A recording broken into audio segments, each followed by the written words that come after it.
All right, everybody, welcome into the High Noon stream. I'm Pugs Moran. I do this every Monday through Friday, noon till whenever, noon till the news runs out. That's how we like to say it around here. 2 hours, hour and a half, maybe sometimes a little bit more. It really does depend on what's happening because that's what this show is about. The show's about all the things that are happening in the world today, all the headlines, the hot topics, the current events, whatever it is that people are buzzing about. We dabble in pop culture. We don't go anywhere near divisive blue versus red politics. That's not anything we're interested in here.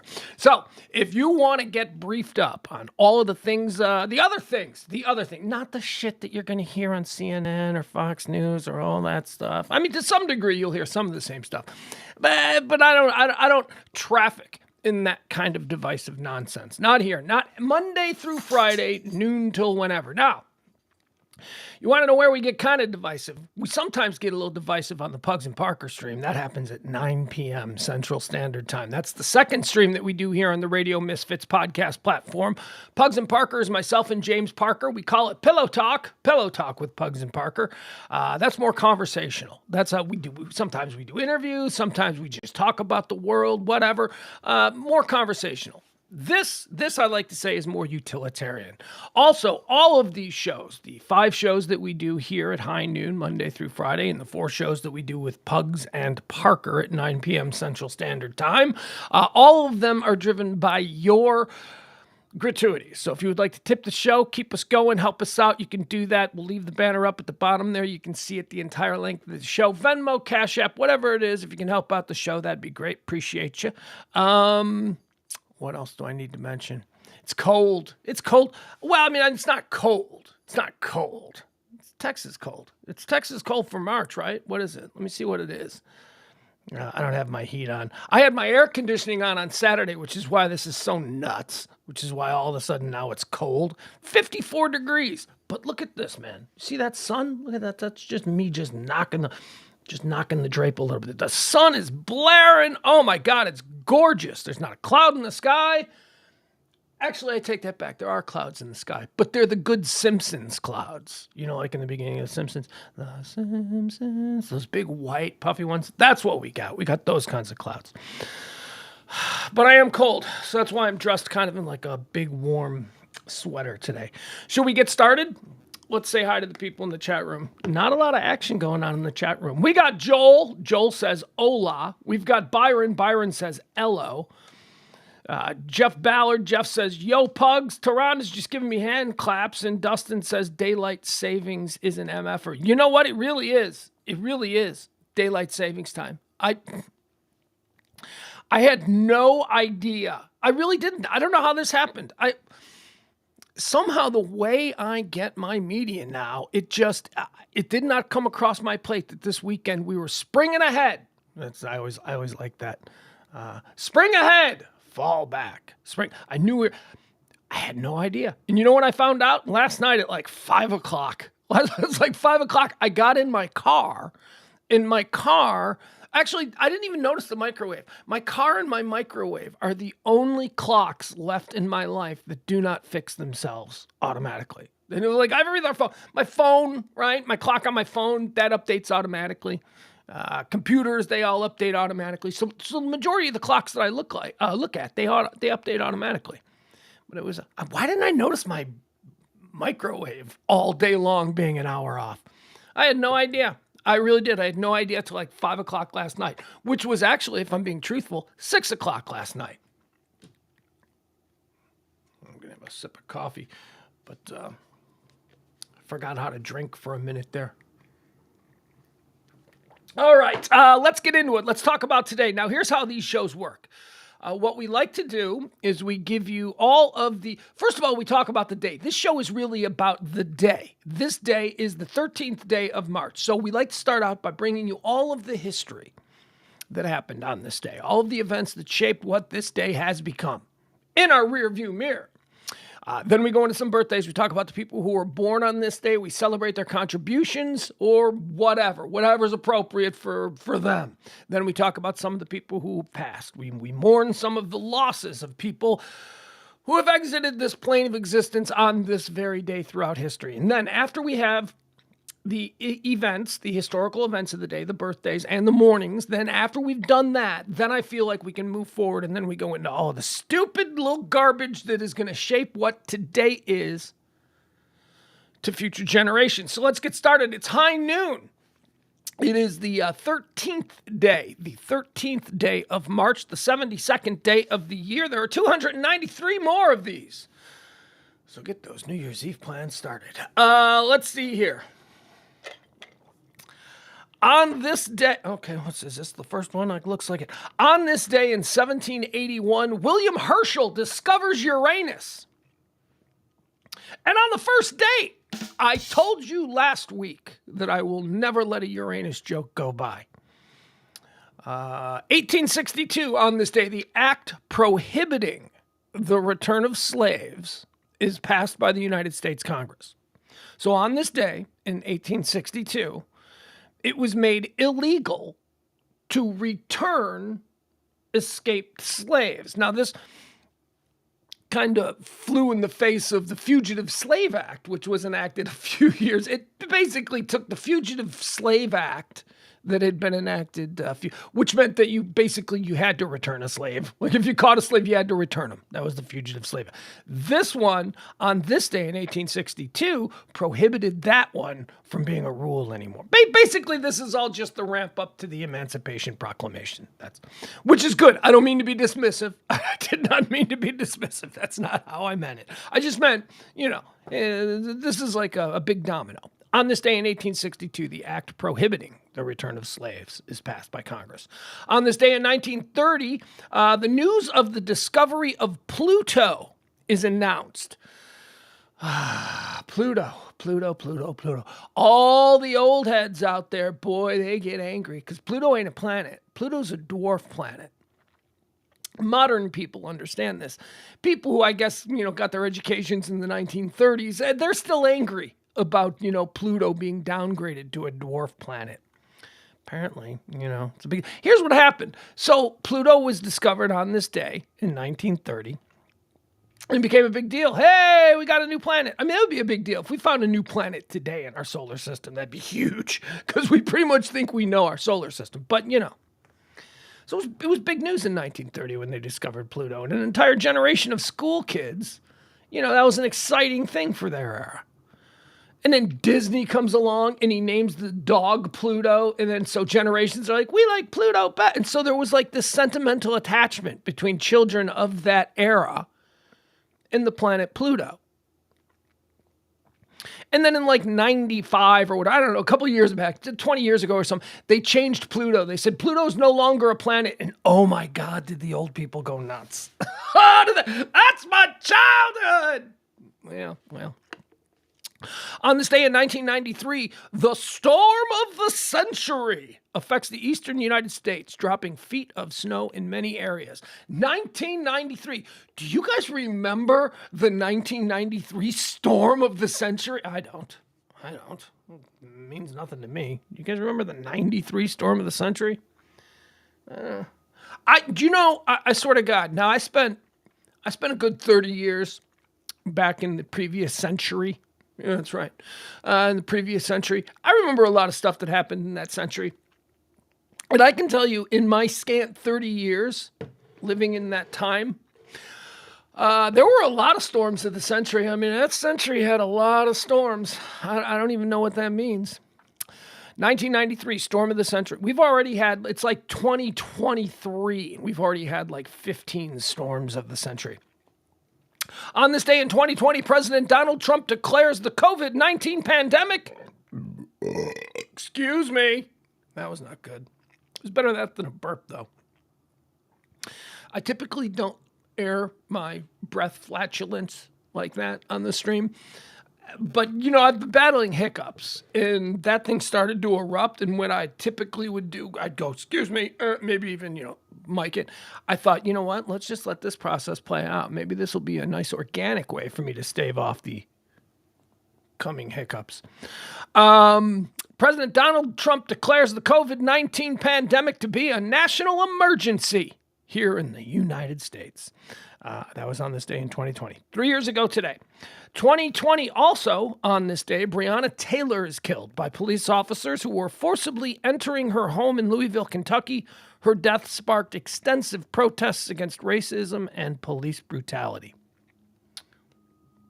Yeah. All right, let's go some births. How about some birthdays? L. Ron Hubbard, born on this day in 1911. Do you think he knew that he would one day become the most powerful man in Hollywood? On this day, born on this day in 1913. Ooh, here comes the spook of spooks, guys. Born on this day in 1913, William J. Casey. Bill Casey. Woo! Oh, all you QAnon people. Actually, I don't even know if QAnon people, I think they went down, because the QAnon people go down the wrong path. Like, that's the problem with them. Like, they see something that we all go, that doesn't look right, but then they just make a wrong turn somewhere, and they just keep going because they refuse to ask for directions. I don't know if the QAnon people have ever gone down the Bill Casey hole, but oh my God. Born on this day in 1913, William Casey, super spy, American super spy. I mean, I guess he's most notable for being the director of intelligence, CIA director under Reagan, Iran-Contra, like all of these things. But before that, man, Bill Casey was in World War II behind enemy lines, like in Berlin, working for some Bill Casey. That's an interesting dude. That is the spook of spooks. Big Bill Casey, Reagan's CIA director. Born on this day in 1939, Neil Sedaka, American singer, songwriter, and pianist. I don't know anything about Neil Sedaka. I know Neil Sedaka's a name, but I don't like Calendar Girl, right? January. Bang, bang, bang, bang, bang, bang, right? That's him. Born on this day in 1950, William H. Macy, American actor, director, and screenwriter. I love William H. Who doesn't love William H. Macy? Come on, William H. Macy's great. I once ran into William H. Macy, and here's the best part of it. If you're a William H. Macy fan, and you're a fan of Shameless, and you're a fan of his character on the television show Shameless, Frank Gallagher. When I ran into William H. Macy, he was dressed in full-blown Frank Gallagher. Full-blown Frank Gallagher. They were shooting Shameless somewhere in the neighborhood that I was in Chicago. And I had just stopped into a Walgreens. I don't even know what I stopped into the Walgreens for, but I was in there for something. I walked into the Walgreens, and right there in line buying a Gatorade was, what I thought was a homeless guy, but actually, no. I think I followed him into the Walgreens. I think I saw him walking down the street. I said, that's William H. God, these memories are so funny. That's William H. I followed him in. Yeah, I did. I followed him in. And then I got in line behind him. I actually bought something when I didn't need to buy something. But I got in line behind him. And I said, hey, you guys filming around here? And he turned around and he was like, yeah, we're just around the corner. And I'm like, cool. There you go. Had a nice little moment with William H. Macy. Born on this day in 1954, Robin Duke. Robin Duke, Canadian actress and screenwriter. I like Robin Duke. I like Robin Duke a lot. Now, Robin Duke had a cup of coffee on Saturday Night Live during what may be its worst run of cast members. What was she famous for? You know what she was funny for? Okay, so when I think of Robin Duke on Saturday Night Live, immediately I think of Doug and Wendy Weiner. Remember Doug and Wendy Weiner with her and Joe Piscopo, and they were from, that they were just always, everything was a bummer. Doug and Wendy Weiner. But what makes me laugh when I think of Robin Duke, that doesn't make me laugh. Actually, the Weiners kind of make me cringe. But what makes me laugh with Robin Duke is when I think of, do you remember the Saturday Night Live parody for Mr. and Mrs. T's Bloody Mary mix? It was like somebody was Mr. T, and she played Mrs. T, and she had like a mug. I don't know. Robin Duke, she was great. She was also on Second City TV for a cup of coffee. Robin Duke, I like her. She's funny. Born on this day in 1956, Dana Delaney, American actress and producer. What's up with Dana Delaney? What's her deal? Like, wasn't she going to be like a really big star, but then she never sort of made it to be a big star, but she's always kind of just been like C level. Like, she's not D-list, but she's not A-list. China Beach, right? She had like one show. I don't know. Did she have another show since then? Probably. Probably some show I didn't watch. Anyway, happy birthday to you, Dana Delaney. Born on this day in 1960. Here's a filthy rich rock star for you. Adam Clayton, English-Irish musician and bass player. He's a bass player for U2. Bass player for U2. With or without you, that bass line, that just boom boom boom boom boom boom boom boom boom boom boom boom boom boom boom. Oh man, I like U2. I do. I don't care. Dad rock, fuck you. I'm from the 90s, or I'm from the 80s. I'm a Gen Xer. I like U2. I don't care. I don't care. I can't believe I got to do this. I can't believe I got to stand here in 2023 and be like, yeah, I like U2. Like they're Nickelback or something. What has happened to the brand of U2? You know what happened? Bono became an insufferable D-bag, and now it's just like that has sunk into that band. That is a great band. That is a quintessentially almost perfect rock band. The way they've changed over the decades. I mean, when you listen to Boy, I mean, anyway. Happy birthday to you, Adam Clayton. Born on this day in 1972 on the south side of Chicago, Common, American rapper and actor. Got to be honest with you. Common's very famous. Like, in my universe, like, Common's famous because Common is very famous in Chicago.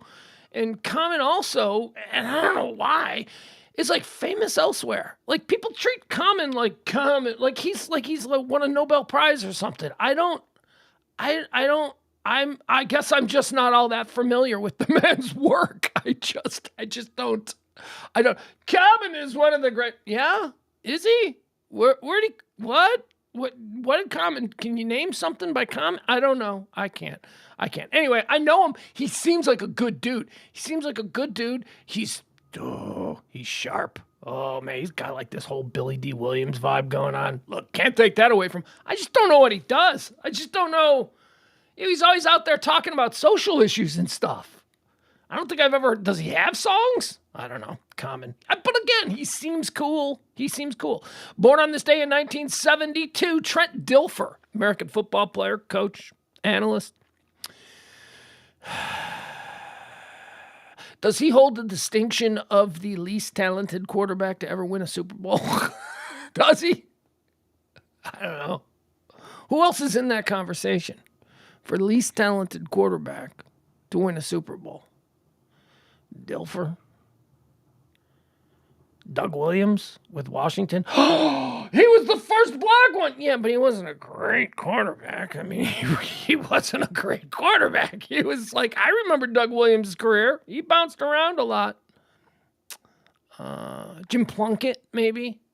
Plunkett wasn't anything great. I don't know. Anyway, happy birthday to you, Trent Dilfer. I can't think of who the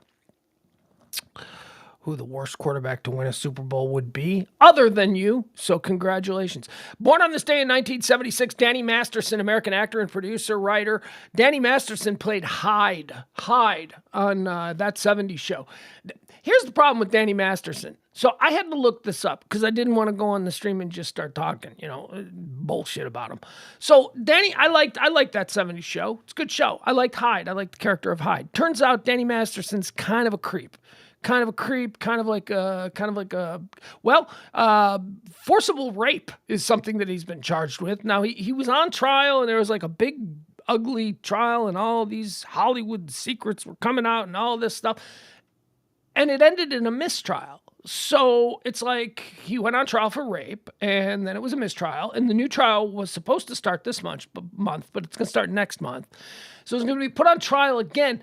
And I was just thinking about this. It's so because of the mistrial and because there was so much media attention in the very early days of the trial. Like when the trial started, like news cameras were covering it, but then it went on and they lost interest.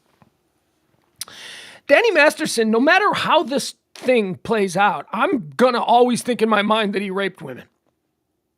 I mean, I know that's wrong. I know innocent till proven guilty. You got to let the justice system play out. You got to do all of those things. I get that. But man, forget about this stuff. Like, I forgot it was a mistrial. And it was just a mistrial like a couple months ago. And I forgot. I totally forgot. I saw his name and birthday. I'm like, oh, he's a rapist. And I'm like, no, he's not. No, he's not. It was a mistrial. He's not a rapist yet. Maybe he'll be convicted. But man, it's like, That sucks. Public perception. Public perception is a bitch when you're a celebrity. Because I'm just always going to think of him as let's see here. Born on this day in 1991, Tristan Thompson, American basketball player. Tristan Thompson. No, thank you. Any Kardashian? Got something to do with Kardashian? Yeah. Born on this day in 1998, Jack Harlow, American rapper, singer, songwriter, and actor. Let me tell you something about Jack Harlow. Guess he's somebody the kids all like.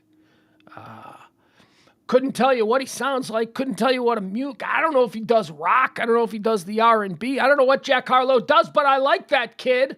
I've seen that kid. For some reason, I've seen a number of Jack Harlow interviews. I like him. I like him a lot. He's a good dude. Happy birthday to you, Jack Harlow. Born on this day in 2004, Coco Gauff, American tennis player. I don't know nothing about Coco Gauff either. I don't know nothing about tennis. Here's what I do know about Coco Gauff. I know that Coco Gauff is quite the name in tennis these days. She's one of the best of the era. However, there have been, here's my point.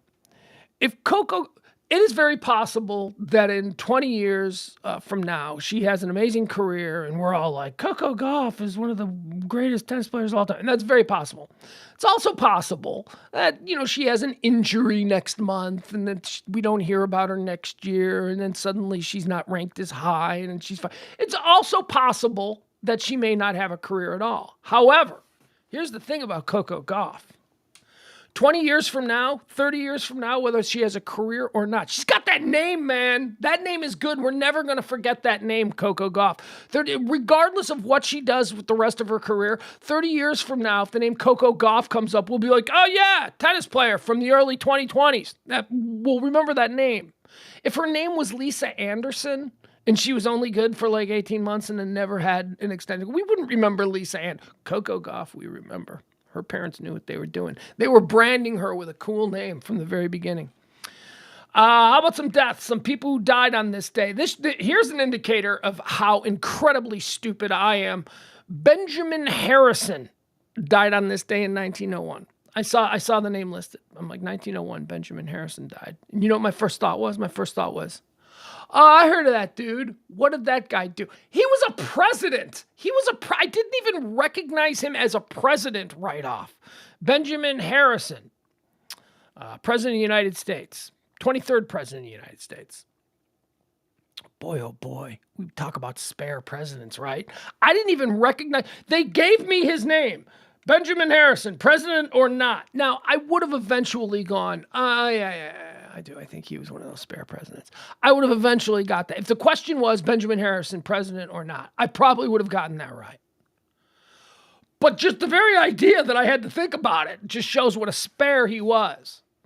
Born on this day in 1906, Susan B. Anthony. She was a suffragette. She was a female women's rights activist, and they gave her a coin. They gave her a dollar bill in the 80s. Not a dollar bill. They gave her a coin, a dollar coin in the 80s. They gave her a silver dollar. And then they had to stop it like a year later because it was too much like a quarter and vending machines couldn't figure it out. So the government just went, well, we tried to honor women. It's like they didn't even fix the problem. They just went. They were forced into doing something for the women, and then they're like, okay, fine, we'll print off new silver dollar. And when the new silver dollar to honor this woman, Susan B. Anthony, wasn't right, they didn't fix it. They just went, never mind. They moved on. They're never mind. Susan B. Anthony, dead on this day in 1906. Dead on this day in 1938, Clarence Darrow, American lawyer and author. Now, this kind of, I don't know. Perry Mason, they're like Perry Mason and Clarence Darrow. They're like old people lawyers. Like, look, oh, who are you, Clarence Darrow? We got a regular Perry Mason over here. You know what I mean? That's like Perry Mason, but he's not real, right? Perry Mason's not real. Perry Mason's a fictional character. Clarence Darrow is real. Well, obviously, he died on this day in 1938. Born on this day in 2006, a true man that we need to take a stop down and really pay our respects to, passing on this day, 2006. A dude by the name of Robert C. Baker. You know what Robert C. Baker did? He invented the Chicken McNugget. Yeah, no. Oh, I'm sorry. No. He invented the chicken nugget. He invented the chicken nugget in the 1960s, and then McDonald's came around in 1979 and had a very similar idea that they called the Chicken McNugget. But on this day in 2006, the inventor of the chicken nugget, Robert C. Baker, died. Dead on this day in 2021. Here's one I didn't know. I didn't know this dude was dead. Marvelous Marvin Hagler, boxer, good boxer. Who's it? Tommy Hearns, right? Hearns Hagler. Those were the big fights in the 90s. How did Marvelous Marvin Hagler die? Nah, I'm not that interested. Let's see here. Dead on this day 1 year ago today. If not for recent discoveries, I might be doing a William Hurt draft. William Hurt died on this day in 2022. I liked William Hurt. Broadcast News is one of my favorite movies of all time. I love Broadcast News. William Hurt was great. William Hurt was in a series called Damages. It was like one of the last things that he did.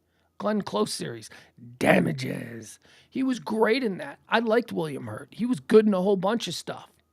And then he died. And I was like, oh, that's sad that he died a year ago. And then it turns out he's a monster. He's been revealed to posthumously have been a stalker and a wife abuser and just like a really bad guy.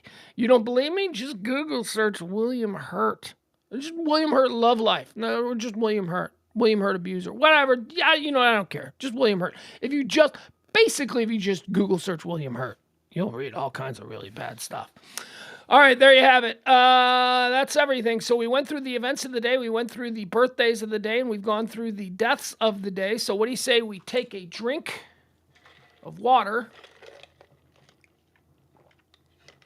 Hi, Frank. Sam the mailman's in the chat room. I love you, Sam.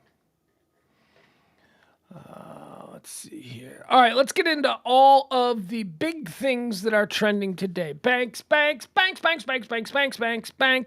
We got bank problem. On Friday, I told you, canary in the coal mine. Woo! Here we go, folks. Buckle up, buttercup.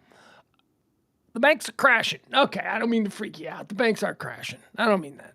What I mean is that Silicon Valley Bank, which we talked about on Friday, Silicon Valley Bank was a risky bank to begin with. They crashed and burned on Friday. The FDIC had to come in and insure all the people and all that stuff. Anyway, the problem with this bank is the FDIC only insures up to $250,000. Did you know that? Which is good, which I'm totally fine with, because that'll protect the working man, that'll protect the middle class, that'll protect the normal people. FDIC, all your money's insured up to $250,000. The vast majority of us don't have more than $250,000 in the bank at any one time. So that's good. So I like that. However, this is not a bank that has a lot of single deposits. This is not a bank that has a lot of like kids getting their first job, right? This Silicon Valley Bank. What they do is they're basically like venture capitalists. This bank is completely tied up in like tons of Silicon Valley startups. So it's a different kind of bank, and it's crashing. It's crashing and burning due to interest rates. They're saying that it's been the incremental rise of interest rates over the past 9 months that has led to this, and that people were screaming about it going, hey, we're going to have a problem with some of these banks that are heavily leveraged with startups that are having difficulty in this economy and are going to be unable to pay back their interest rate. So you see what's happening there. So that bank crashes. Then Wells Fargo has all kinds of problems because Wells Fargo is tied into it. And now we've got a whole bunch of other banks. There's another big bank. There's another big bank that's like teetering right now because of what's happening with this bank. I don't know.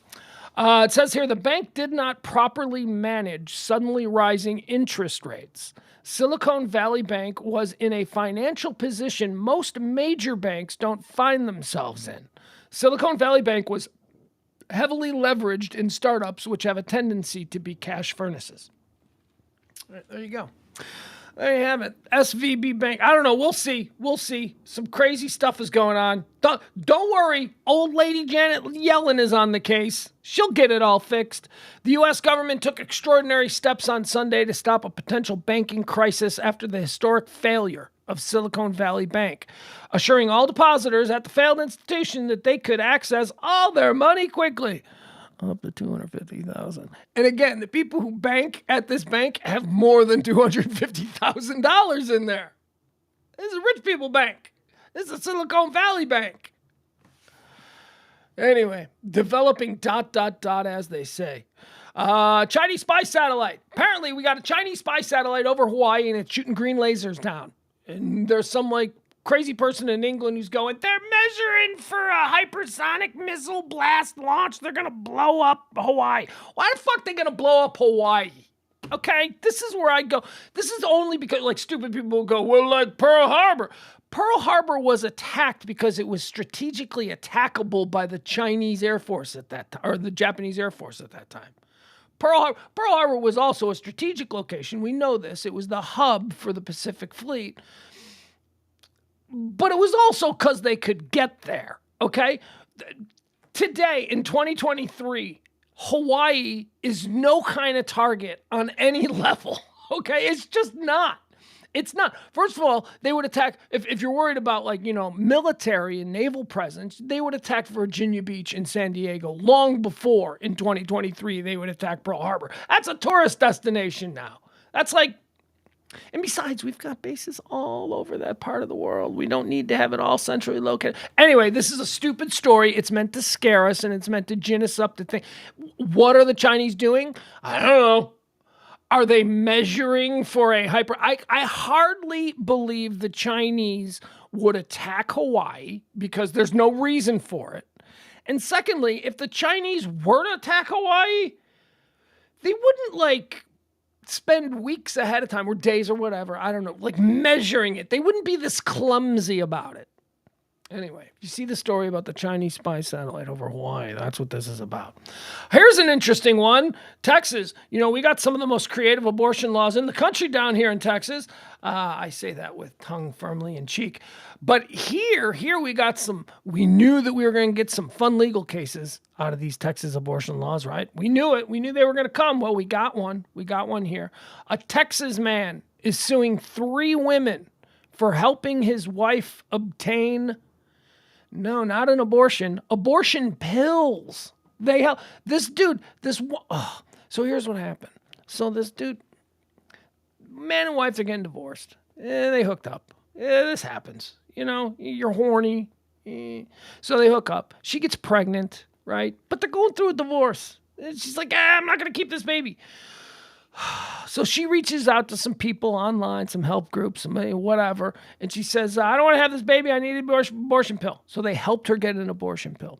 Now, he's not suing his wife, or his ex-wife, soon-to-be ex-wife, whatever. He's not suing her. He is suing 3 people whom she contacted online for $1 million apiece because they sent her links.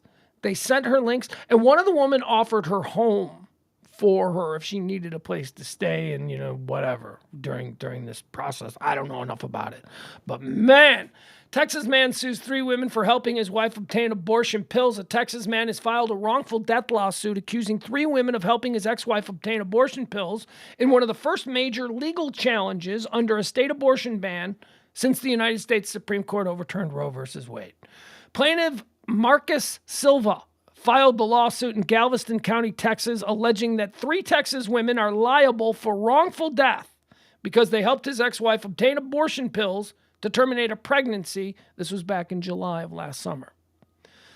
The civil lawsuit is seeking damages of $1 million against each woman. I can't, blood from a stone, man. I can't imagine those women have $1 million each. Here is some good news. Good news?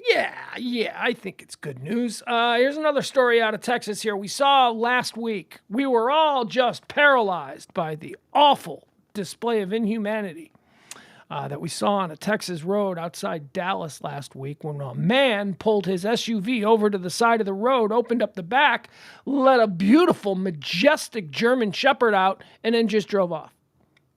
we saw this dude, this asshole, this dude who just like, we saw in front of people. People were like, hey, that's your dog. And then the dog started chasing the car like, Daddy, come back. Daddy, come back. Oh, it was heartbreaking. Fucking heartbreaking.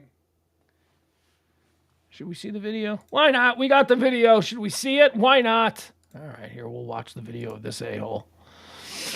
All right, where's the video? Here it is. Yeah, we'll watch it on the YouTube. Why not?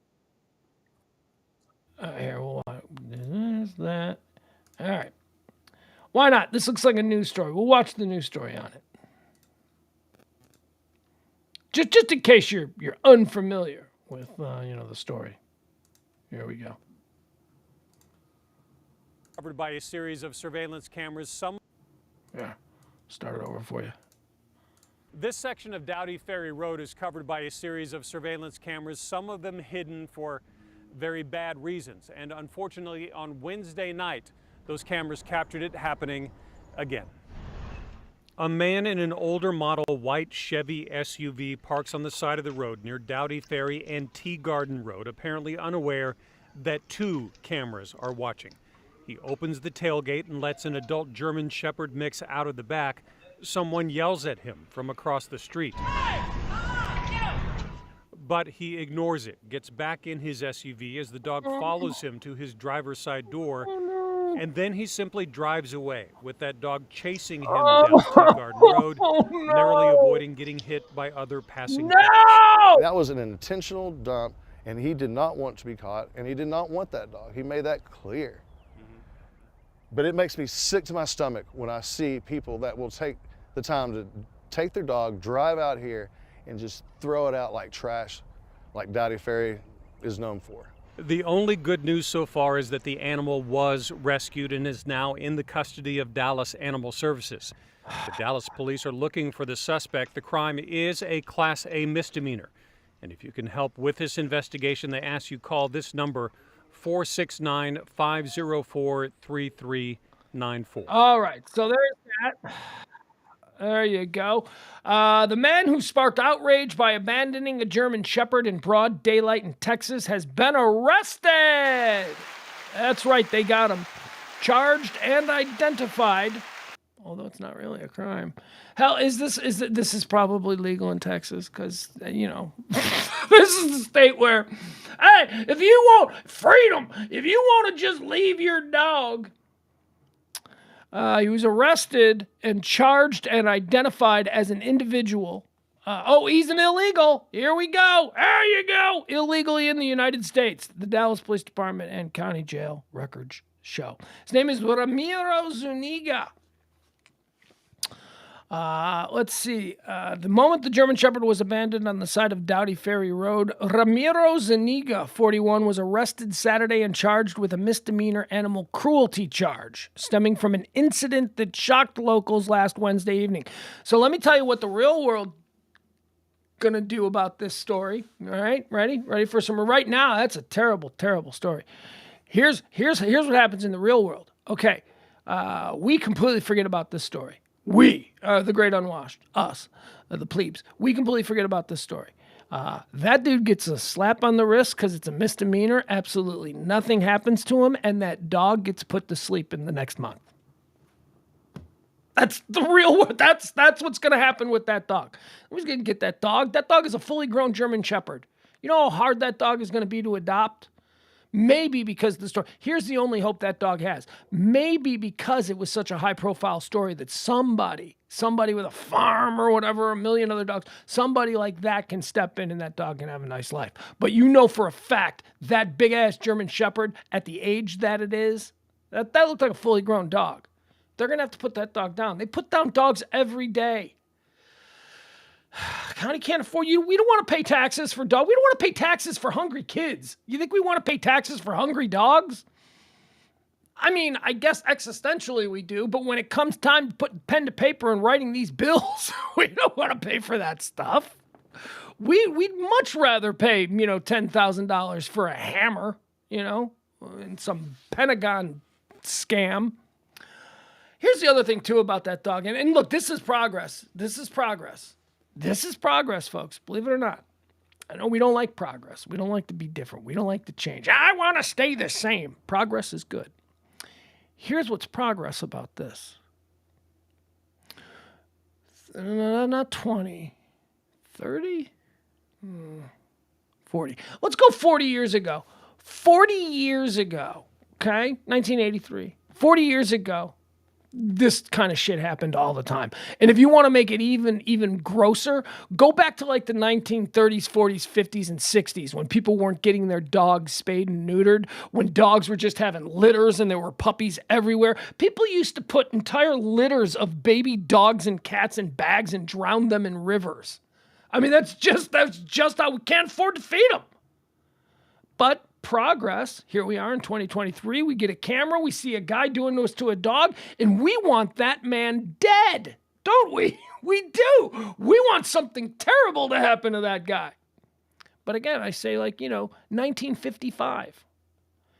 Dad would put the dog in the car and he'd go out for a ride in the country and he'd let the dog out and Dad would drive away. That was normal. That was normal. I'm not saying it was good. I think even in the moment, the dude doing it knew that it was kind of shitty. But we did that. Today, we can't do that anymore. Today, it's outrage. But anyway, good news, that dude's caught. Michael Irvin's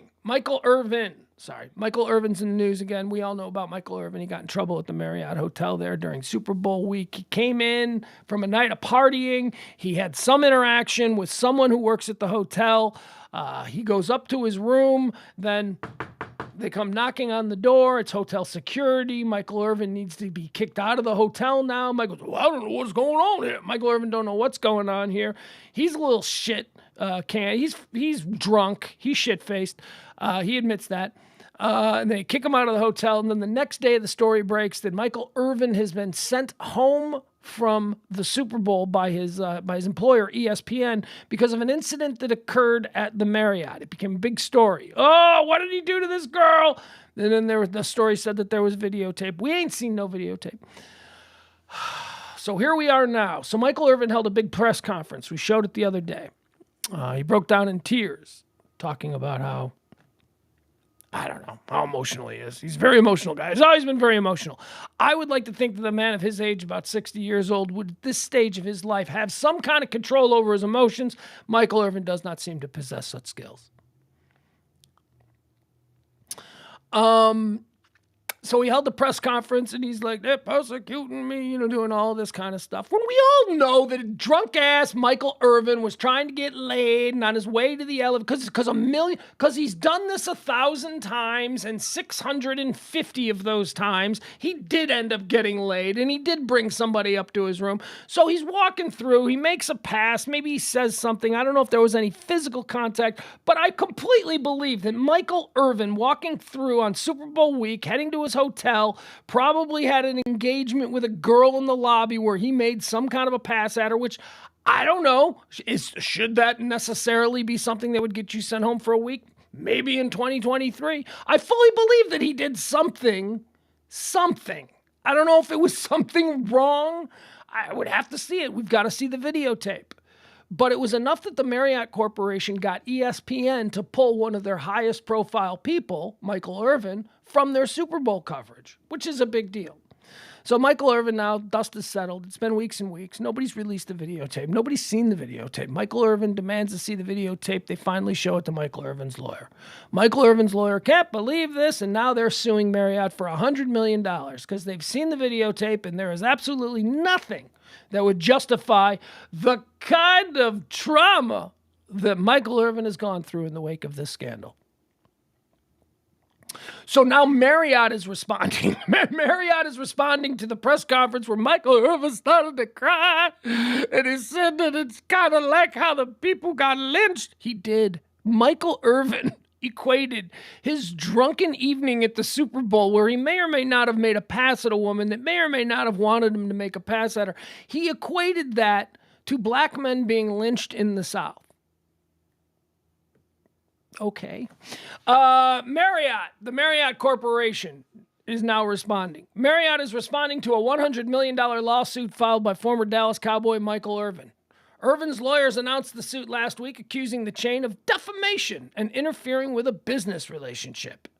Now, what I think that has to do with is that was the report that I saw, that someone high up at Marriott called someone high up at ESPN and said, "Get your boy on a leash, take care of him. He's making a fool of himself. We got the video, it's terrible. You should see what he did." That caused ESPN the next morning to pull him back. So I think that's what they mean in this lawsuit, where it says, how did they term it? Interfering with a business relationship. I think that's what it is. I think a Marriott executive contacted his boss. Irvin's lawyers say accusations of harassing and inappropriate comments led to ESPN and the NFL Network canceling appearances during Super Bowl week. "I know I didn't do anything wrong, and I was trying to do everything right," Irvin said. You were trying to do everything right because what? Your natural inclination is to do it wrong? People shouldn't try. I don't try to do everything right. I just try to do everything. He knows he did something. He knows he's parsing. He knows he did something.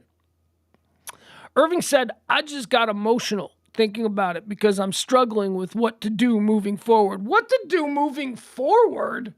What? You weren't just in a mall shooting, Michael Irvin. You just are moving forward. Marriott has now filed a response.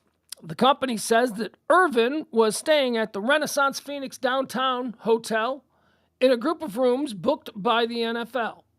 Marriott is asking for a protective order for its employees and to prevent Irvin's lawyers from releasing surveillance video to the public. Why doesn't Marriott want this video out there? I don't think there's anything on this video. I think look, far be it for me to defend Michael Irvin, because I'm pretty sure he did something, but I don't know if he did anything worthy of what was dropped on him. But again, this is what I said about Michael Irvin. Why? Why did they overreact? Why did his bosses at ESPN and the NFL Network overreact to the extent that they did? And if we're going to believe that it was caused by someone, an executive at Marriott, calling an executive at ESPN saying, "Hey, your guy just got into a thing here at the hotel." If it was caused by that, what might cause ESPN and NFL Network to overreact in the manner in which they did? Oh, I don't know, maybe 30 years of Michael Irvin's behavior? Maybe 30 years of this guy being a bit of a loose cannon.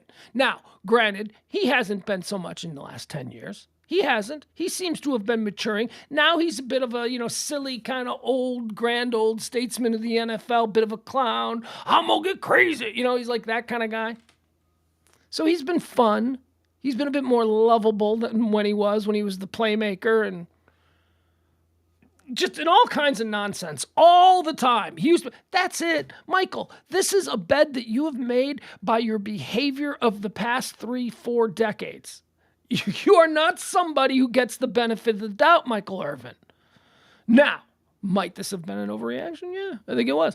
By the letter of the law, do you probably stand to recoup some sort of, I think you do. I think you do. I think they may have overreacted.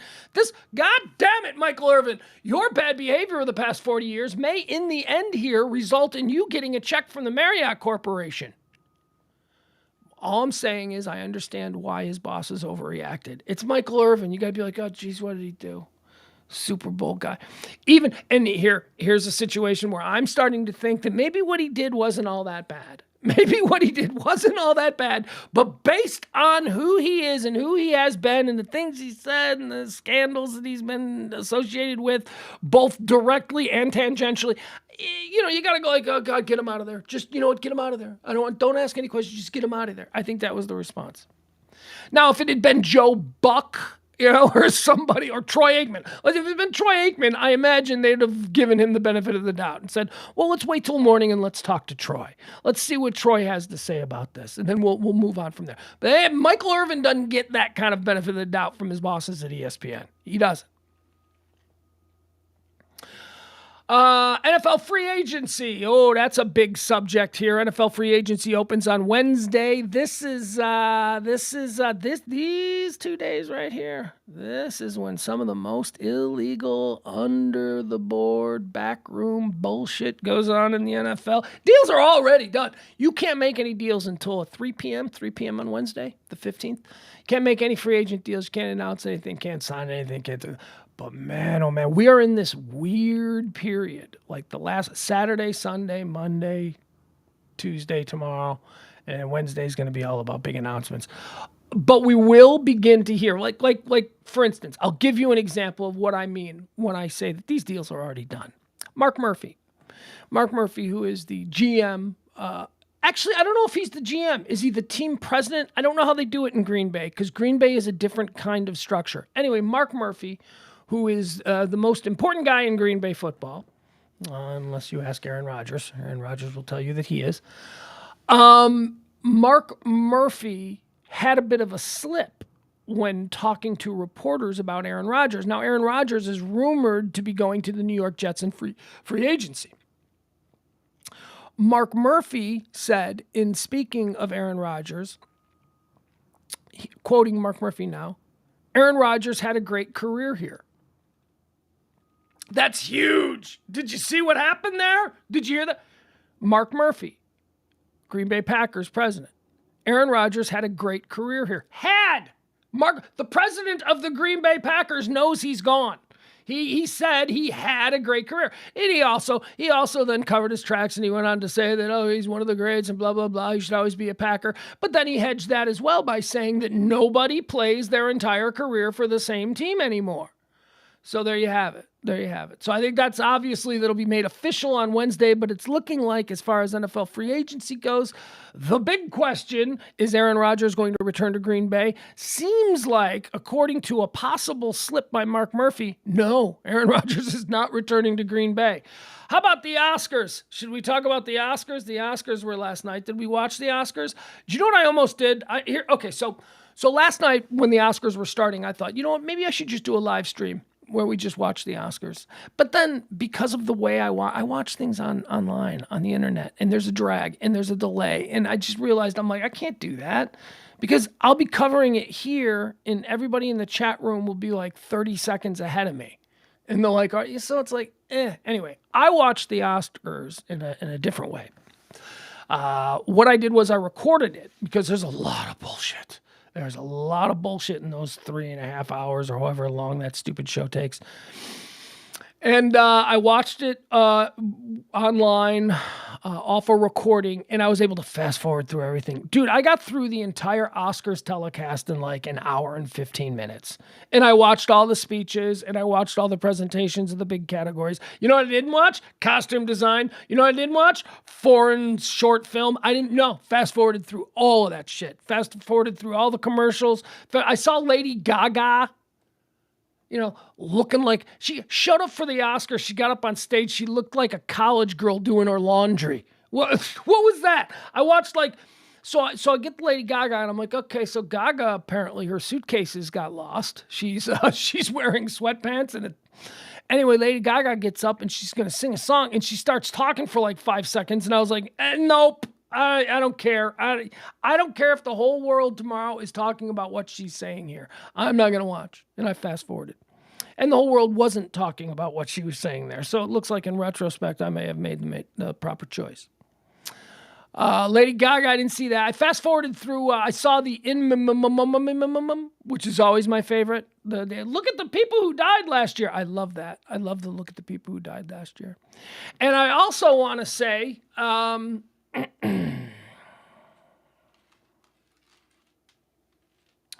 when you're right, you're right. When you're right, you're right. When I am on, I am on. I swept the Oscars last night. I picked every major category. Of course, it was easy when the best film of the year was like so much better than everything else. You could probably go. That's right. Last night's Oscars, it was the what's the abbreviation? EEA. E-E-A-A-O. E-E-A-A. Wait, all at once. E-E-A-A-O. E-E-A-A-O. Everything, everywhere, all at once. That's it, ladies and gentlemen. As I said on Friday, it's the best film I've seen in 3 years. There's of the movies like this century. So I go back like this century. There are three. I don't even know if this century is right. Should I say since 2010? Yeah, since 2010. 3 movies are standing historically the test of time for me. That is Linkletter's Boyhood from 2000, I don't know, 15, 16. You got Boyhood, you got Jojo Rabbit, and I'm telling you, Everything, Everywhere, All at Once is in with Jojo Rabbit and Boyhood. Did you guys hear that? They're tearing up the back causeway behind us, so they're rolling in some big equipment. I apologize for the noise. Let's see here. Everything, Everywhere, All at Once was named the Best Picture at the 95th Academy Awards, which were handed out on Sunday night. Everything, Everywhere also collected 3 acting awards. Best Leading Actress for Michelle Yeoh. Yay, Michelle Yeoh! Oh, I've had a crush on Michelle Yeoh for 30 years. 30 years I've had a crush on that lady, and now look at her. By the way, she's like 60, and she still looks 30. Michelle Yeoh. Man, she looked great. And you know what? That's the kind of person... We had a lot... I will say this about the Oscars last night. There were a lot of cool moments where people won things that... You know, the people who won were people that you wanted to win. Michelle Yeoh. I mean, I know that she's nominated with a bunch of other heavy hitters and all that kind of stuff, the usual suspects. But when you look at Michelle Yeoh's career and you look at the contribution that she has made to Hollywood, quietly, I mean, she's never been in, Academy Award nominated. Although Crouching Tiger, Hidden Dragon, that was a big one for her, right? Wasn't that it? Anyway, to see Michelle Yeoh after like 40 years of doing like everything. Michelle Yeoh in the 90s was in everything. Well, I guess if you like Jackie Chan, she was in like, all of that. She's just so great. And then the kid, Data from Goonies and Short Round he won and he's crying and he's like, I gave up and I was a child star and then I had 25 years where nobody would hire me and now I'm standing here. Oh my God. Short Round. Gotta be happy for Short Round. Then you got Jamie Lee Curtis. Jamie Lee Curtis wins. Come on. Who doesn't root for Jamie Lee Curtis? Good Lord. And then the piece de resistance. Brendan Fraser. Come on. That was great. Brendan Fraser. Look, you guys. Brendan Fraser's a good actor. Obviously, he won the best actor for The Whale. But just because he played Encino Man 30 years ago, or was he also in Dude, Where's My Car? I don't know. I don't think he was in that one.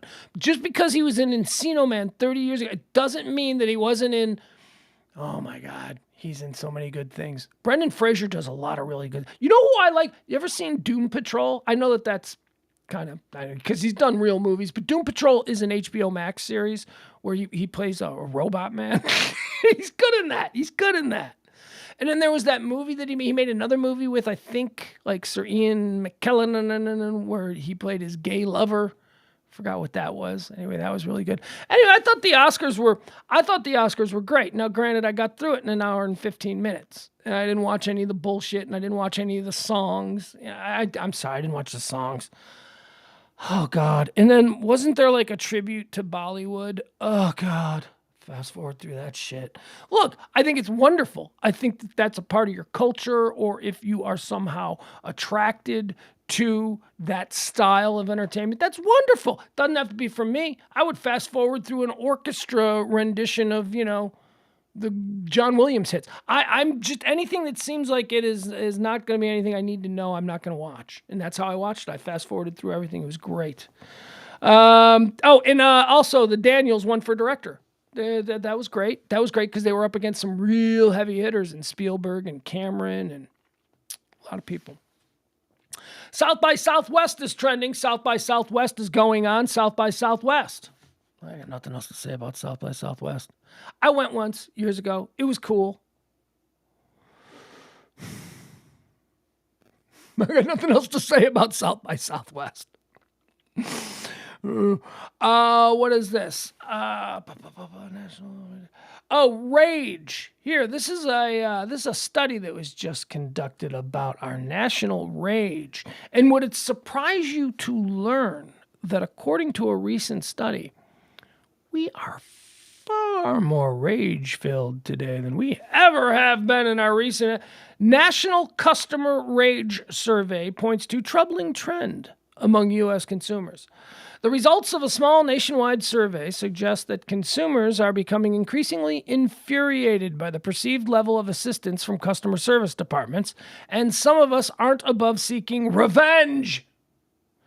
The 2022 edition of the National Customer Rage Survey, conducted by Customer Care Measurement and Consulting, shows evidence that more Americans are not only having problems with various products and services, but also that our rage toward the companies providing these goods or services is growing. We're also becoming more belligerent with customer service reps, and about 1 in 10 of us are interested in seeking revenge in the form of badgering, belittling, or threatening an employee. Okay, so we're angrier. We're angrier, and according to this study, we're taking out our anger on customer service people. Yeah, I mean, I get it. We all get it, right? It's so infuriating. I mean, it's just so... And it's one of those only... There are very few moments where we are actually allowed to be self-centered narcissists. And it seems like when talking to the customer service representative, that's when we take advantage of it. That's one of those moments where it is all about us. I'm the customer and the customer's always right. It also doesn't help. We're in about 20 years of social media, 15 years maybe, really. 10 years, honestly, of sincere deprivation into the world of social media. Social media has changed the way we interact with each other. So it's the anonymity afforded to us by social media, where we can tell someone they're stupid when in real life we wouldn't tell someone they're stupid. So it's been years of this. We've been conditioned, or programmed, as I like to say, to be more in your face simply through our online communications every day. We're more direct in emails than we are on the phone. We're way more direct in social media interactions than we are face-to-face. So, I mean, this just changes the way we interact with each other as a whole. We're less cordial. We're more rage-filled is exactly what this... And it also doesn't help that many of us are being stoked into these rageful delirium just by the entertainment choices that we choose. You know, I say this all the time. If you drive around, if you're in a vehicle all day and you're listening to AM talk radio, you're going to be really fucking pissed off at people at the end of the day. You're going to go home. Everybody that cut you off could be an asshole. Look at that asshole. They're ginning you up. People, there is money in keeping you angry. Why? Because when you're angry, you stay through commercial breaks. Because you like that. Because whether or not you choose to admit it, rage and being angry and being pissed, that's a drug. It's a drug in our brain. There are little juices that fire and they feel good and they make us feel a certain way. Of course, we're more rageful. We're more rageful in just about everything that we do. We don't have to be nice anymore. It used to be in the 1950s. I don't even know the 1950s. I was around then. But, you know, you had to, if you confronted somebody on the street, you had to kind of be a little bit delicate about it. People don't know how to be delicate anymore because of social media. We're all up in your face, you know, and so think about being a customer service representative. And now you're dealing with somebody who's been online for 10 years, talking to people the way they talk to people on their Facebook page. And now now they're angry because their internet's out. And now you got to deal with them. I am not making excuses for the people we talk to in these guys. I mean, these people are frustrating as hell. Half the time you can't even understand them. Why so be angry at them for taking a job? You know, they live in Bhopal, India, and we're going to be angry at them? No. Be angry at the people who pay them, who don't want to pay Americans to do that job, and they outsource it to company, places where you can pay them 2 chickens and a handful of a sack of rupees every week. That's what you should be mad at, but we don't. We take it out on. We are rageful people. We are angry people. Which is why I think we need federal legalization of marijuana. I think a whole bunch of these rageful dudes just need to chill out. And it really would take the edge off. I believe, anyway. Let's see here. March Madness vasectomies. Have you heard about this? This is the stupidest thing. I don't even know if this is a legit story. I saw it in 2 places. But this seems to me like, is there a lobby for doctors who perform vasectomies? Because this seems like something that a lobby for vasectomy doctors, it seems like something they would do. Apparently, more men have vasectomies during March Madness than at any other time of the year because it gives them an excuse to just sit on the couch and watch basketball for 3 or 4 days. You heard of this? Never heard of this. Oh my God. Imagine you have to get your balls clipped just to get 3 days to watch a basketball tournament. What kind of life are you living? You gotta, this is ridiculous. March Madness vasectomies are an unlikely pairing filling urology offices. Excuse me. March Madness vasectomies are an unlikely pairing. March Madness and vasectomies are an unlikely pairing filling urology offices, clinics, market procedures, so recovering time allows guilt-free TV viewing. I don't even know what that means. Anyway, March Madness is a thing. And March Madness, the brackets were announced yesterday. How exciting for all of us. Who are the number ones? Kansas, Houston, Purdue. Who am I missing? Who's the other one? Who's the other number one? Who am I forgetting? Kansas, Houston, Purdue. I don't even want to look it up. Alabama! Thank you, Jameson. That's it. There's a lot going on with Alabama this year. Forgive me for forgetting them. Yeah. Okay. All right, Alabama. Trans sports legislation is also something that is trending today. Let's delve into this, shall we? This is a fun topic. Transgender sports restrictions advance on a national level. So what is this? Well, we had that Leah Thomas, right? We had the University of Pennsylvania swimmer who was a fella and then became a gal and switched from the fellas swim team over to the gal swim team. And she was really good. Leah Thomas was really good. But she wasn't really good on the men. When he was on the men's team, he wasn't really good. He was all right. But then he transitioned. I mean, good enough for a scholarship. He was all right. He wasn't great. But then he decides to transition into a she, and because we're cool like that, we let her do it, and she went on to have a very good season swimming for women. Now, there's a lot of people that say that's unfair.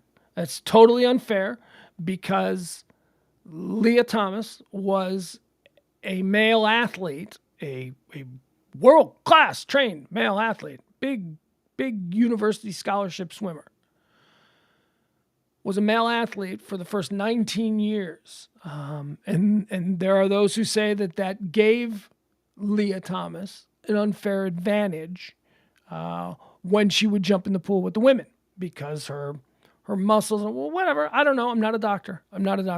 Does that make sense to me? Yeah, it does. It does make sense to me because just genetically speaking, the average man, grab me any random man off the street and any random woman off the street, and that man is going to look more powerful. He's going to look more physically imposing. He's going to have thicker bones and wider shoulders. And, all of these things.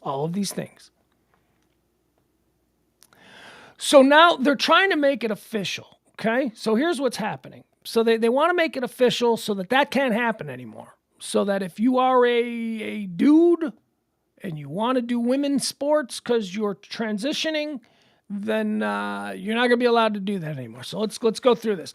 Sports bill advances for the first time. Congressional Republicans are the closest they've ever been to passing legislation that would prohibit transgender women and girls from playing on sports teams that match their gender identity. Okay, first and foremost, good for you guys. That's good. You've been working hard on this. Secondly, the fuck are you working on this for? We got banks collapsing, and this seriously, how often is this going to be a problem? We've got one case of one in swimming. Okay? This is swimming. Nobody cares about swimming, collegiate swimming. This does not need your attention right now. But okay, I get it. This is called pandering to your base, who doesn't really do the complicated stuff. Your base does the simple stuff. He was born with a dick, so he's got to be a boy. That's who your base does. So that's who you're pandering to when you're spending time on this stupid issue, Congress. This is not something you should be wasting 1 minute on. The bill, H.R. 730, and it's okay because it ain't going anywhere. This is the problem with our current system. You see, what's going to happen is the House is going to pass this bill and the Senate is going to kick it back to them. The Senate is not going to pass this bill because we've got this crazy divisiveness in our houses, the upper and the lower, and then nothing's ever going to get done, okay? Because they don't do bipartisan things anymore. The House does what they want because we can do what we want, and then the Senate says no. And it's been that way now, I don't know, seems like a decade. It's no wonder the country is in the situation we seem to be in. The measure was recommended by the committee in a vote on party lines and is now primed for a vote on the House floor. The Parents' Bill of Rights Act cleared the committee. Oh, and they named it Parents' Bill of Rights because that sounds like something that everybody is for. Well, I think parents should have a Bill of Rights. I mean, that sounds so. And then you're like, wait, what? What does this do? Okay, so forget all that. Forget that we shouldn't even be talking about, or at the very least, our congressmen shouldn't be wasting time on this issue that doesn't affect all of us now, okay? There is shit, heavy shit, that doesn't get television attention because it's complicated and it's boring and you got to bring on economists to actually talk about it. And the audience isn't going to sit through that bullshit. So those stories that are really important that we need in this country to guarantee that we keep running this machine smoothly, those issues are not being tended to because we got to stop female lacrosse players from joining the boys team or whatever. I guess it doesn't work that way. So now let's just cut it down. How do I feel about it? Man, is that complicated, huh? This really is kind of complicated because I want to be empathetic towards people going through something that I don't understand. That's one of the crucial things about having empathy. You can say you have empathy, but if you're unwilling to try and understand something that you just don't get, that's a good step in the right direction for empathy. So I do have empathy. I don't have hatred because I don't listen to AM talk radio all day. So I'm not ginned up. So I don't hate trans people, right? I think trans people are people going through something that I don't understand. So the Jesus in me, the Christ in me, forces me to be empathetic towards these people because they are human and we are all God's creatures, right? So the hatred, I don't have hatred. But also, just on a purely biological level, I do think that the situation concerning trans people becomes complicated when you're talking about competitive athletics. I think that I think this is where we are. I'm all for trans people having rights. But trans people having rights. Trans people are people. If they're American citizens, they have rights, okay? That shouldn't even be a freaking question. So I'm all for that. Support them. I have friends who are trans. It's not a problem for me. It is a problem for other people. However, it's not something that I understand. How can I be expected to understand? I don't.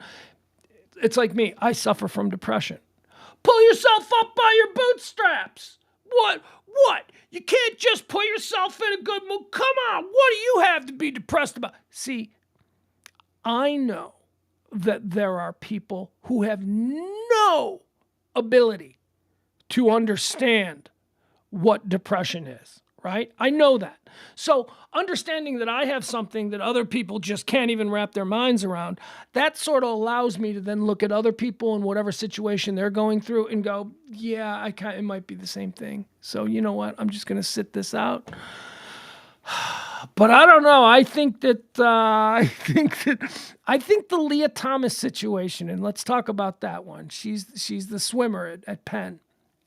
She's a dude. She was a guy. She's biologically born, genetically born a male.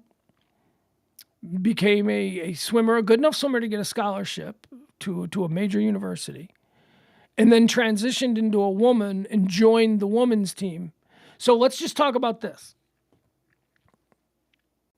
Well, I think the proof is all right there. I mean, just look at the records. Just look at what she did.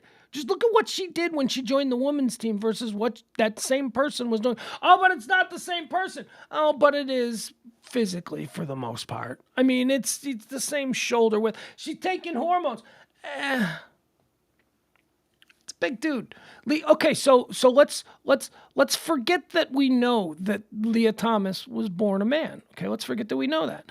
Let's just look at her, Leah, standing next to all the other women. Is it just a coincidence that she's gigantic compared to them? Or do we have to confront the truth that men are bigger? And when it comes to sports and athletic competition, bigger, stronger, more powerful, more physically imposing, those do occasionally become an advantage for somebody. So when we inject somebody like a Leah Thomas into a sport filled with other people who don't have that natural biological advantage, doesn't have the power, doesn't have the strength. So when we inject her into that, we have now created an unfair environment for everybody else. And just because we're looking to make sure that Leah feels safe and protected and encouraged to pursue her goals and dreams, we have to make sure that doesn't come at the cost of everybody else on the team. The best swimmer on that team was suddenly the second best swimmer on that team. Because the first swimmer on the team is now somebody that I think we can all agree has some physical advantages. So that's the only case. That's the swimming case. I mean, maybe there are a couple of other small ones, but this is not an issue that is running rampant across America. When was the last time you saw a trans person? I'll tell you, I always say that, but I'm starting to see trans people a lot. I am starting to see the grocery stores that I go to, a lot of people who work in grocery stores seem to be trans, or at least seem to be gender fluid, I guess would be the way to say it. I don't know. All right. Anyway, there we go. Transports legislation. Felton Spencer, we should mention this. So this is sad. Felton Spencer has passed away. And you know who Felton Spencer is? Felton Spencer was an NBA player. Actually, Felton Spencer was a college basketball legend. Felton Spencer played for Louisville. Top 5 pick, top 10, certainly a top 10 pick. Timberwolves, I want to say. Big, giant, 7-foot center, baller of a guy. Big, gregarious guy, smiles, happy, blah, blah, blah. 12 years in the NBA. When he came out of college, we thought that he was going to be a game wrecker. He didn't turn into a game wrecker, but Felton Spencer was a good pro. Played, like I said, over a decade in the NBA. Played for a lot of teams. A legend, an absolute legend at Louisville. He played with Denny Crum down there. Felton Spencer died on Saturday. He was 55 years old. It doesn't say how here, let me just pull up what does it say here in his bio? Is this a bio or is this just pictures? There you go. Felton Spencer, who set Louisville single season and career records in field goal percentage before playing 12 years in the NBA, has died. He was 55 years old. Spencer's sister, Tammy Pollock, tweeted of his death Sunday afternoon, and the school, Louisville, confirmed the information with the family. No cause of death was given.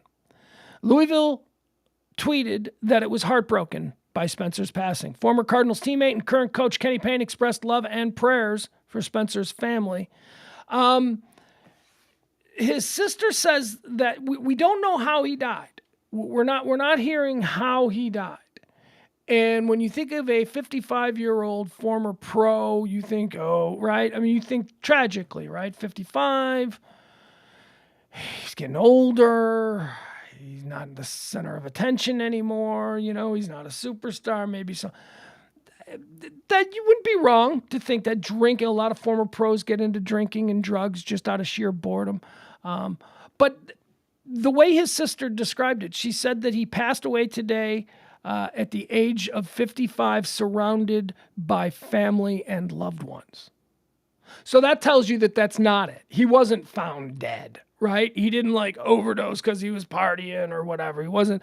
It sounds to me like he was sick. When you die peacefully, when your passing is described as peacefully with family and friends, that's an indicator that you were sick, that there was something wrong with you. So we don't have any information on that, but Felton Spencer, I used to like Felton Spencer. Felton Spencer has died at the age of 55. Louisville legend, NBA journeyman, played 12 years. Big old Felton. Let's see here. We got anything new going on? That's it. That's all I got as far as, all the stuff to be that was trending today. Let's see if there's anything new. Oh, you know what? Here, I want to show you this. I thought this was really cute. I thought this was great. Let me show you this. This was another thing from last night's Oscars. I saw this meme going around. And, it didn't dawn on me that when Short Round won the Oscar last night for Best Supporting Actor for Everything, Everywhere, All at Once, right? Wasn't that it? When Short Round won the Oscar last night, it didn't dawn on me that it was Harrison Ford who gave it to him.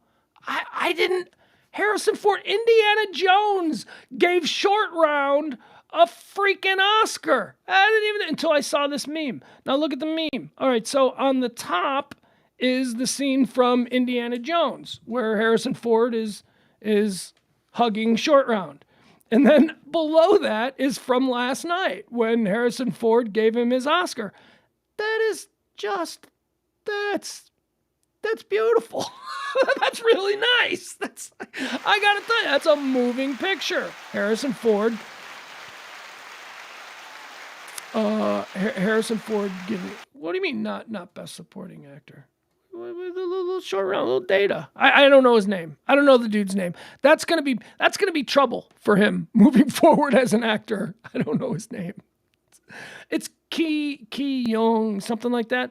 Again, not racist. Westerner, different alphabet, different pronunciations. My familiarity with how I recognize names, it gets thrown for a loop when you show me Chinese names and stuff. So not racist, ignorant, not racist. There is a difference. So like to me, his name is Hong Kong. What else do we have? Anything else from last night? Let's see here. There was this bitch. Did you see this lady? What the fuck? How are you gonna do this? Did you guys see this lady at the Oscars yesterday? How is this allowed to happen? You see her here. I'll show her to you. What the fuck? Who is this bitch at the Oscars last night? Who is this bitch? Imagine you're all excited to go to the Oscars and you're seated behind this self-centered bitch. Look at her. What the fuck? You gotta say something, right? Don't you? But then you look at the expression on her face. Oh, she's gamed up. She is gamed up for somebody to say some shit. And she's hyper gamed up because she knows she's wrong. Like on some level, she knows that she is wrong for wearing that and for blocking everyone behind her because she wanted to make a scene on the red carpet. She knows she's wrong. And because she's wrong and because all of these people in this room are completely enslaved to their egos, she would never admit that she's wrong. So instead of saying, you know what, I'm sorry, this is kind of embarrassing, like a nice, normal, well-adjusted person, she's a broken Hollywood idiot. So what she's going to do is she's going to poof it up as big as possible. And when you say, hey, lady, what's going on with that? she's going to double down and get real hostile. It's going to be like, because ultimately, she knows she's wrong. So at that point, it's a knife fight to the death for her. And you're going to look like the asshole. Thank you. That's me breaking down this woman. I don't even know who she is. I know that I hate her. I know that, right? Not her, not the actual woman. I don't know the actual woman. I hate what she represents. What she represents right here is the problem that I have with people in general. Zero consideration for anyone else but her own glorification. That's all it is. Look at me, I look fantastic. No one can see around you, lady. I don't care about anyone else. I look Seriously, that really pissed me off last night at the Oscars. That I saw. I'm fast forwarding through everything. That I saw. Oh, that I saw. Better damn well believe it. All right, let's see what we got here. Let's see what's trending today. What do we got going on? Trevor Bauer is trending.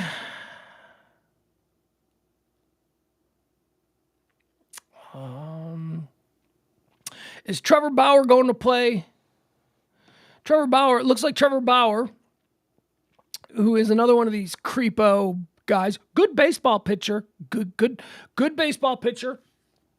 And before he turned out to be a probable rapist, I don't know. See, this is what we were talking about with Hyde when we were talking about Danny Masterson. Danny Masterson was Hyde on that 70s show. He was accused of raping a girl. He put on trial for it. They got a mistrial. Now he's got to have a trial again. I'm just saying, he's always going to be a guy that rapes. Innocent until proven guilty, sure. But in the mind of the court of public opinion, to me, Danny Masterson's a rapist. Same with Trevor Bauer. No idea what's going on with Trevor Bauer's story. No idea. I know the police didn't file criminal charges, so that's a good thing. Anyway, Trevor Bauer, super expensive pitcher. Los Angeles Dodgers paid him a crap load of money to get him out of, where was he? Was Bauer in Cincy or was Bauer in Cleveland? He was in both, right? Anyway, it doesn't matter.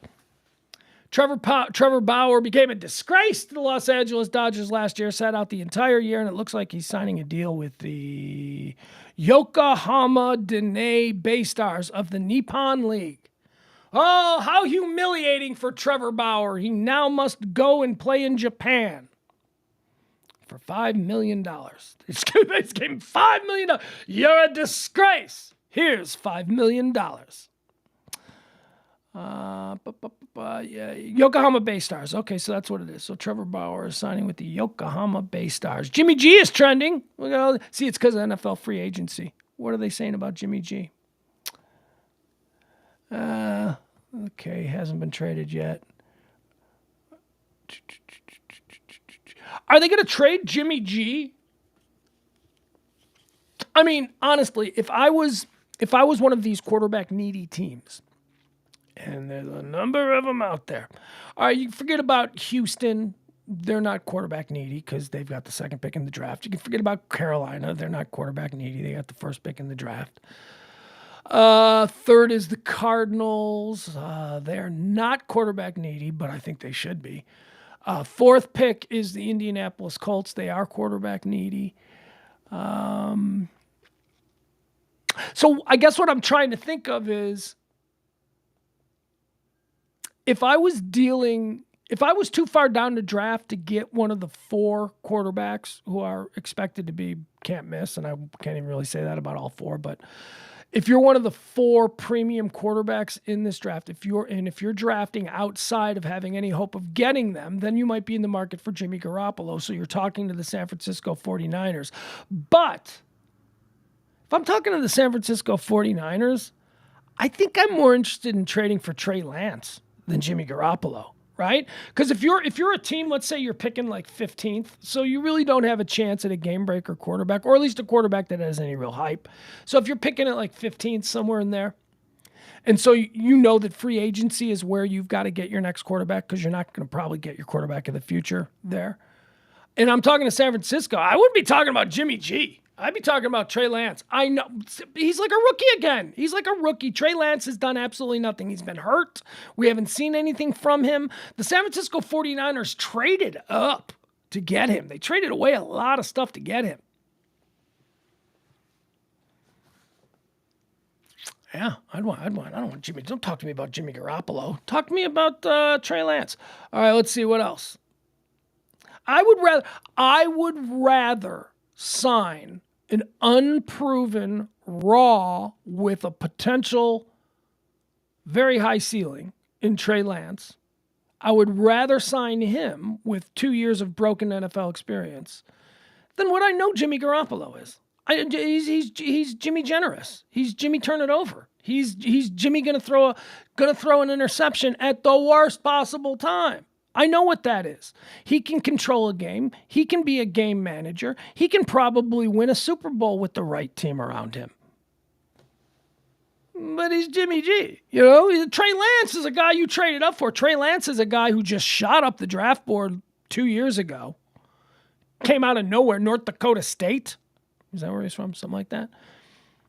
It's like he's in the draft again. I'd be like, yeah, okay, give me, if I'm picking 50, ooh, no, you can't. You can't because of the injury. But I was like, would someone be stupid enough to trade like a deep first round for Trey Lance? Do the 49ers even want to give up on Trey Lance? Or do they want both Trey Lance and Brock Purdy? Because they're stuck with Brock Purdy. Because you can't deny what the kid did, even though they don't want him around. I think they want Trey Lance to be who they thought Trey Lance was going to be. But, they're stuck with Brock Purdy. Yeah, anyway, I am telling you, I should do like a really dumb guy free agency show. I would love to do that. I'm so obsessed with free agency this year. Obsessed with the draft, obsessed with free agency. All of a sudden, I'm turning into a sports radio talker, and I swore that I never wanted to do sports radio. I never wanted to do it. That sounds like a nightmare, being forced to just talk about nothing but sports. Jalen Ramsey got traded. That was good. Jalen Ramsey, he's a Miami Dolphin now, so that's good. Jason Kelce is trending. Well, what's happening with Kelce? Are they going to read the... Well, I think they got to. Jason Kelce 2 hours ago tweeted, I have put much thought into whether it makes sense to play another season. After talking it over with my wife and many other friends and family, I have decided to return for another year. Thank you to all my supporters and detractors for fueling me. I ain't effing done yet. All right, Jason Kelce says he's gonna come back to the Eagles. Good for him. Well, they got to sign him. He's doing 1 year. So I'm going to come back for another year. Let me tell you something. This ain't good news for the Eagles. That ain't good news. Let me tell you something. Here's what you don't want. You don't want this in your premium positions, but you really don't want this in your offensive linemen. If you've got an offensive lineman who is thinking about retiring, that dude has already retired. That dude, he is no longer of any use to you. Jason Kelce, I'm going to run it back for 1 year, is not going to be Jason Kelce from 2-3 years ago. He's a dude who's already got 1 foot out the door, and he thinks that he can put up with the nonsense for 1 more year to collect another nice paycheck, another 10 mil or whatever it is that they're going to end up giving him. Probably more than that. Although you say that you're considering retirement. Maybe that hurts your price, your asking price. I don't know. That's why Jason Kelce is trending. What else do we have here?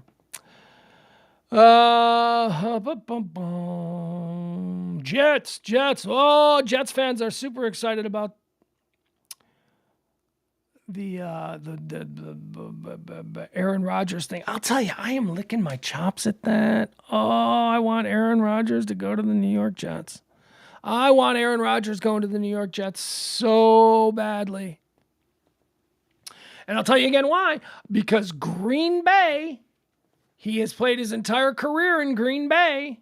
The Green Bay media is not the New York football media. The New York football... Green Bay, Aaron Rodgers would get surrounded by, the local Door County Register reporter or whatever. All the local Green Bay, Milwaukee people who... The only thing they have there are the Green Bay Packers. So the last thing that they want to do is make these guys mad at them. So I think Dallas Cowboys media is like super, super pussy when it comes to the way they handle their team. I mean, it really is. I mean, this team, this town's media slurps Jerry Jones balloon knot like nothing that I'm used to, at least with the other teams that I root for.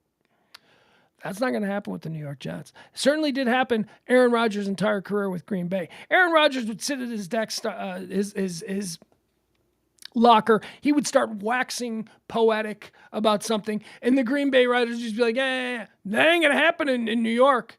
Aaron Rodgers is going to start waxing poetic like he does in Green Bay, and the New York media is going to make him out to be a freaking lunatic. They're gonna make him out to be.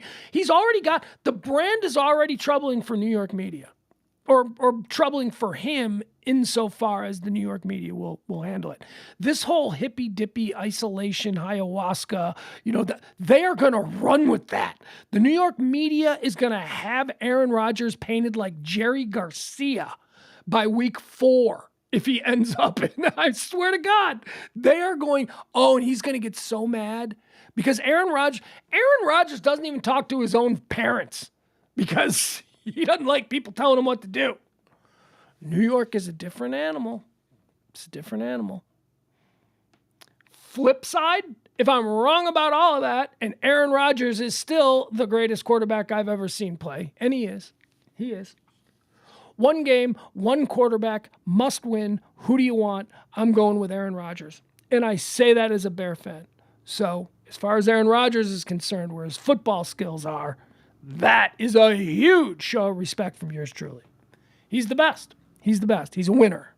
I've had my soul crushed by Aaron Rodgers so many times, over and over again. Doesn't matter. He's a winner. So maybe he wins in New York. If he wins in New York, then it's different. Then he becomes, the king of the city. Then, but if he doesn't win, run away with the Jets and stuff starts getting tough and people start talking. Oh, that's going to be fun. Let's see. Anything else? Guys, I think that's about it. I think we're going to end the show. Tip the show if you can. We sure would appreciate that. The show runs on your gratuities. Please treat me like I'm your bartender. Treat me like I'm your car valet, your pizza delivery guy, whatever you can. We've got the Venmo. We've got the Cash App right there. Drop a little something in if you want to help out the show. That's how we survive. Your gratuities. We'll be back tonight at 9 o'clock for Pugs and Parker proudly present Pillow Talk.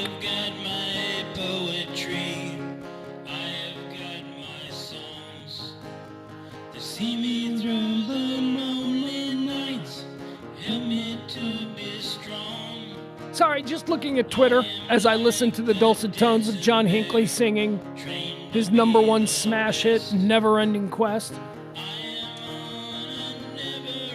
So I got something for you. I got a little something I can talk to you about.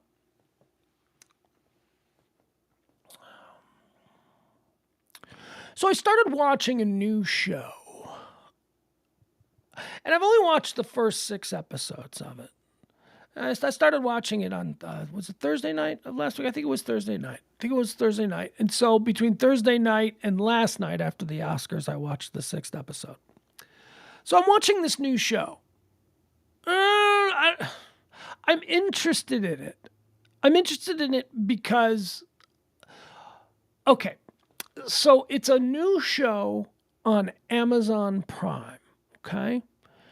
And it's called Daisy Jones and the Six. Okay. So what is it about?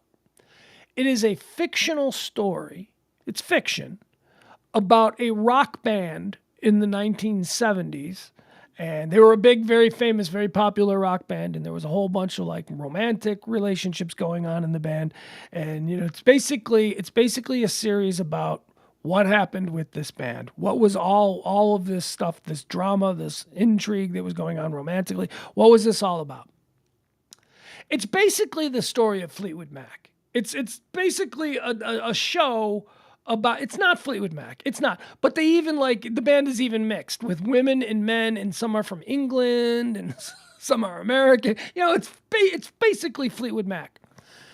So I had seen, or I'd known that the show was coming, and I was like, okay, so it's a show about a rock band in the 70s. That's kind of interesting. I'd be interested to see how, like, rock bands in the late 70s, how they lived, how they, all that kind of stuff. And they're interacting with real people and all that stuff. So, but here's why I decided to start watching it on Thursday night.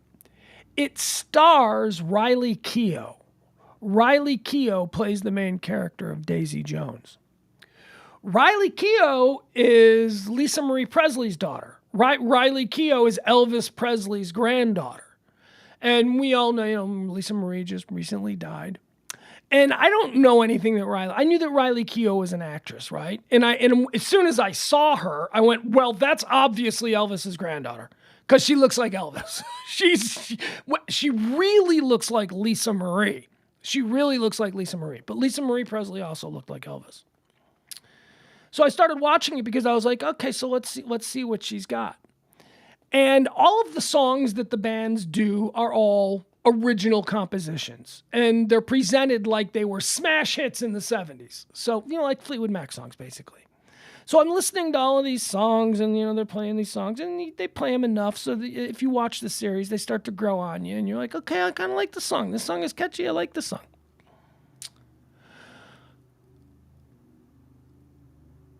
The character of Daisy Jones, played by Riley Keough, is like this immensely talented Stevie Nicks type.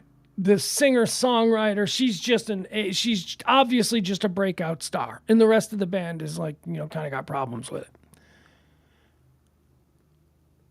Riley Keough can sing. Elvis's granddaughter can sing, man. And that is, I had to look it up. I had to find out. I'm like, is she really singing? Or are they just, lip syncing and then they're studio musicians who actually... No! Riley Keough is actually singing as Daisy Jones. And I am telling you, man, Elvis, she's Elvis's granddaughter. You could legit be like, oh my God, she's a rock star. Daisy Jones and the Six on Amazon Prime. It's pretty good.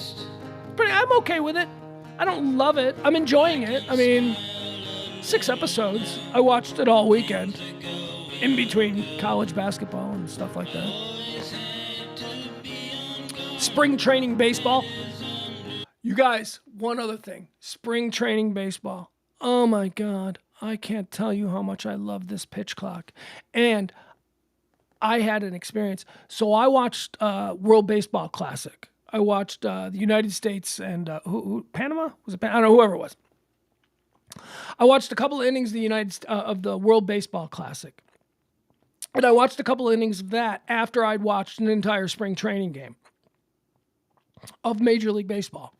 The World Baseball Classic is probably the last place where we're going to see baseball played without a pitch clock.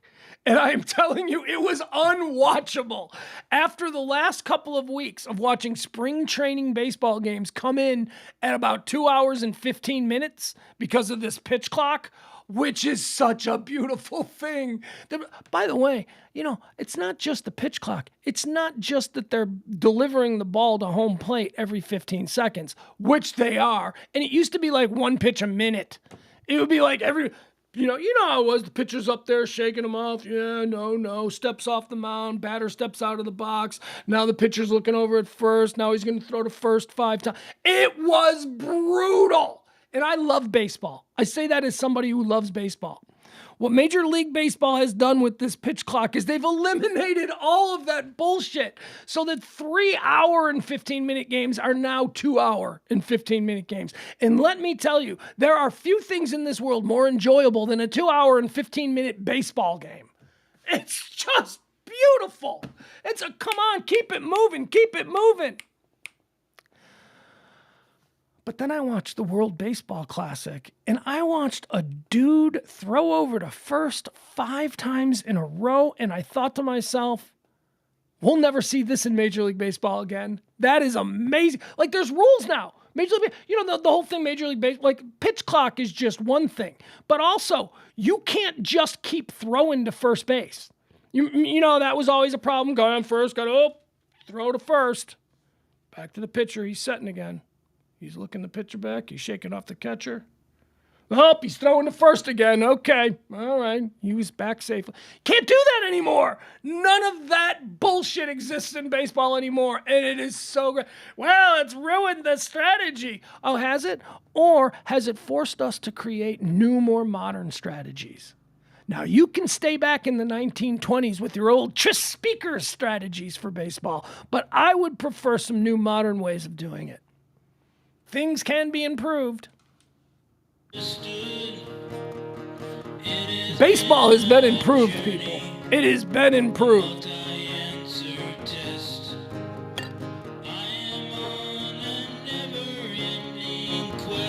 2 hour and 15-minute game.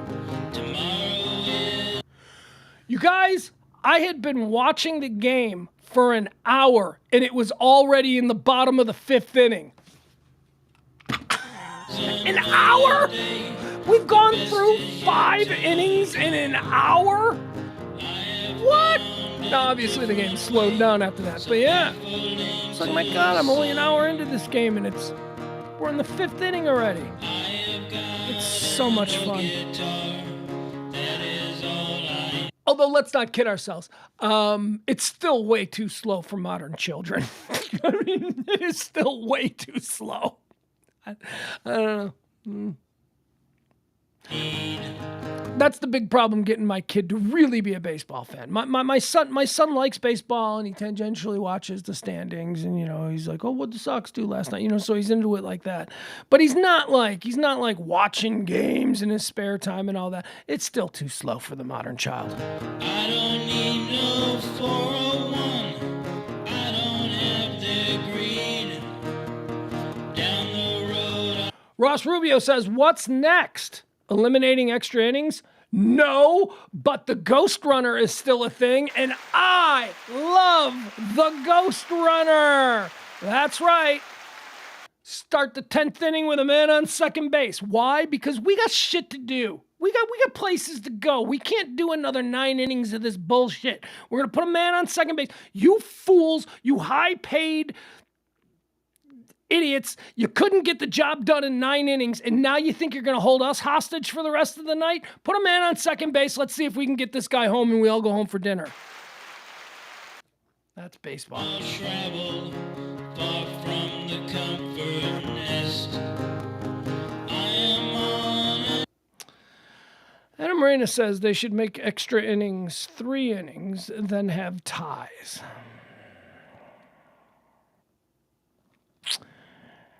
Adam, I respect your sports chops. I'd have to consider that. I don't think I can agree or disagree with that right now. I'd have to consider that. That's not an off the table request. I think we can have further discussions. All right, bye everybody. Tip the show if you can. Love you. Bye. Tomorrow is another day. The best is yet to come. Okay. All right. I'm sorry. Fuck, Jeff Ballard. Now I got to give him. They didn't get rid of the shift because batters are getting lazy. What kind of bullshit is that? They got rid of the shift because they are desperately trying to make the game more entertaining, and the shift sucked. Come on, man. What's the matter with you? Are you trying to kill the sport? The shift was awful. It's not because they were lazy. It's because they're trying to make the game more exciting to the viewers so that 13-year-olds will watch baseball again. Ah! I have found a different way, so baffling to some.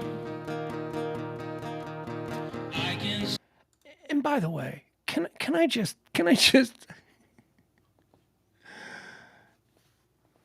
Jeff. No, I don't know. Jeff and I have never hung out. Jeff and I are friends, but we're a different kind of friend. We're an online friend. We're streaming friends. We're buddies in that way. So I don't think I've ever seen Jeff. Batters are getting lazy. Have you seen the average Major League Baseball player today? The average Major League Baseball player in 2023, even the dudes who ride the bench, have 0% body fat, run 4.5 40s, and are seriously lazy? What? Are you kidding? These dudes, these are supreme modern apex athletes. Jesus Christ, have you ever seen Luis Robert without a shirt on? Oh my God! They're not lazy, is my point. They just simply stopped developing the hit to all field skill because it was no longer a skill that was being coveted by baseball. That's all.